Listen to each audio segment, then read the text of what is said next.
Welcome to the Peds and P, Pearls of Pediatric Evidence-Based Practice.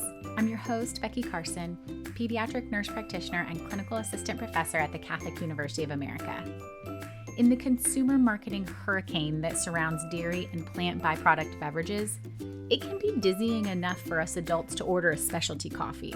Like when the barista asks you whether you want your latte with oat, almond, soy, coconut, or cow's milk. So just imagine the difficulty that parents can have when trying to figure out what, quote, healthy beverages to give their children. Today, we're going to discuss plant-based milks, the research on them, and what we should be advising parents when we assess their child's nutrition. The FDA ruled this week that plant-based beverages can indeed use the term milk to describe their products, despite their lack of animal origin, because as their report states, consumers know the difference. Dairy farmers and their deep-pocketed lobbyists in Washington have been embattled with these white beverage companies for years in the argument that their products don't actually contain a product of animal lactation, and this can be confusing for consumers. But the FDA disagreed because milk is a common term, and we the consumer know that peanut butter, cream of wheat, and milk of magnesia don't contain cow byproducts either. Even though the dairy farmers lost the battle over the term milk, the guidance from the FDA recommends that manufacturers clearly label the plant of origin. But as of right now, they aren't required to make any other nutritional labels. And here's the big problem with plant-based beverages. Even though a parent may know that almond milk doesn't actually come from a cow, they may not understand that these, quote, healthy plant-based products lack the same nutritional value as milk and have many additives like sugar that make them unhealthy. Parents may intend to be healthy, add a vegetable or a nut to a picky eater's menu, or stay as natural as possible. But in actuality, most of these beverages lack the same micro and macronutrients as milk. It's also harder for our bodies to absorb these nutrients from plant products compared to animal products, which can, in theory, leave their child deficient. So what should you recommend for infants and children? Well, just to review, the AAP recommends exclusive breastfeeding until 6 months of age when complementary foods are introduced. Their new 2022 guidelines on breastfeeding and the use of human milk also recommend continued breastfeeding with an advancing diet until 2 years of age, as long as it's mutually desired by both mother and child. If formula is necessary, because fed is best, then a commercial infant formula should be used until 12 months, at which time it's appropriate to switch to whole cow's milk. The reason for this is that the proteins in cow's milk are too large for the kidneys and gut to adequately process, and this can be hard on an infant until they're about a year old. For infants, it's also appropriate for them to start drinking small amounts of water after the introduction of solid foods. Because they drink more formula or breast milk surrounding naps, you can offer water during meal times or when they're gross motor playing to get them used to the taste. Just a few ounces per day is all it takes to keep them hydrated and introduce the taste of water. I generally recommend that parents avoid juice altogether, which coincides with the recommendations put forth in a consensus statement on healthy beverage consumption in early childhood, co-authored by the AAP, American Heart Association, Academy of Nutrition and Dietetics, and the American Academy of Pediatric Dentistry. At 1 year, guidelines say that children can have up to 4 ounces per day of juice and upwards of 4 to 6 ounces for older children ages 4 to 6 years. But if possible, avoid or limit juice and offer whole fruits instead. Okay, so what about those plant-based milks? The panel advised against the exclusive consumption of any plant-based milks in lieu of cow's milk or soy milk because they are overarchingly nutrient deficient.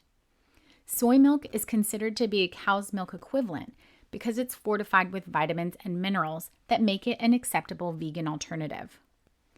But unlike soy milk, other milk imitation drinks are not supplemented and fortified with the same additives contained in dairy or soy milks. When you contrast and compare the ingredients and nutrition facts of these other plant-based milks, many are loaded with sugar, low on protein, and lack sufficient fat needed for the major period of brain growth that occurs in infants and young toddlers.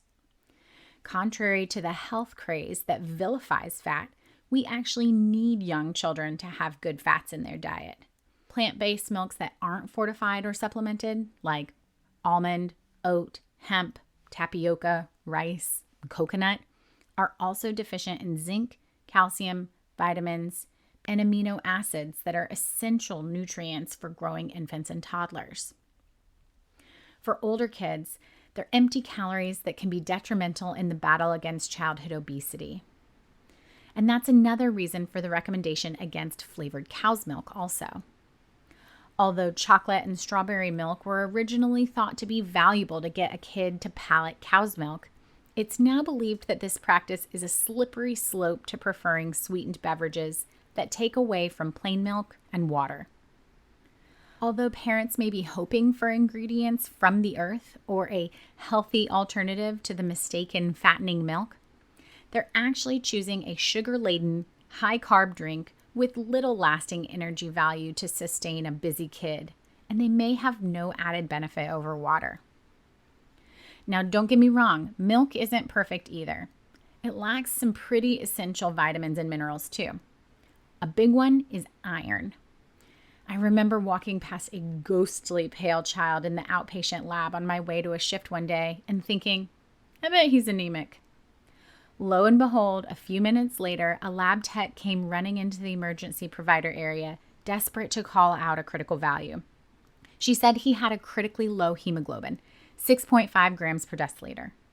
I laughed and asked if it was the child I had seen. It was. Turns out he really liked milk, which is a common culprit for iron deficiency anemia. It's also low in vitamin E and C, while high in sodium. And its sugar source, lactose, may be contraindicated in children with lactose intolerance or cow's milk protein allergy. So what's a provider to do? Well, I'm not oblivious to the fact that dairy farmers and plant-based milk products together are a nearly $30 billion industry, each with industry incentives to pump their products out to the masses. And I realize that it's quite strange that we humans drink another animal's milk, or squeeze a nut to a pulp and drink the drippings. There are pros and cons to both sides of the milk dilemma. And the good news is that you don't have to pick a side.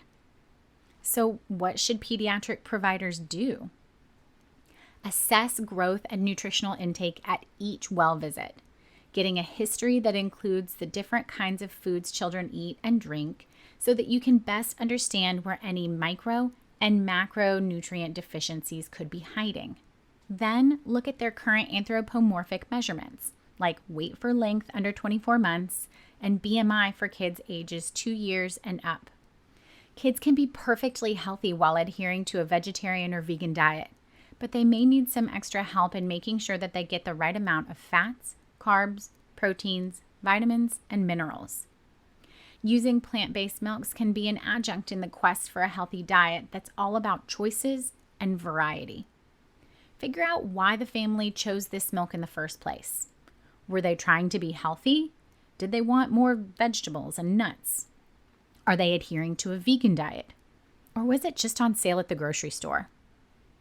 And compare that with the child's age and your knowledge of their nutritional needs at that age and their current growth. You may need to suggest adding new foods to supplement deficiencies, or swap out a sugary, protein-deficient almond milk for skim milk in a child whose BMI is flirting with the threshold of being overweight. And if you still struggle with ensuring enough variety to yield adequate micro and macronutrients, refer to a pediatric dietitian whose knowledge and skill related to pediatric palates, feeding behaviors, and food content can help get the growing child's nutrition back on track. I hope that you'll like, comment, and subscribe to the Peds NP, where we focus on the practical application of evidence-based practice. Follow me on Instagram at the Peds NP Podcast. Email me at thepedznp@gmail.com. Tell your friends about your favorite episode by texting a link to your favorite streaming platform, or share the episodes page of www.thepedsnp.com, where you can also read show notes and references. There's no financial support or conflict of interest in this or any episode of the Peds NP. And remember, this isn't just a podcast. You're guiding plant-based milks to do a body good. I'm Becky Carson. Take care.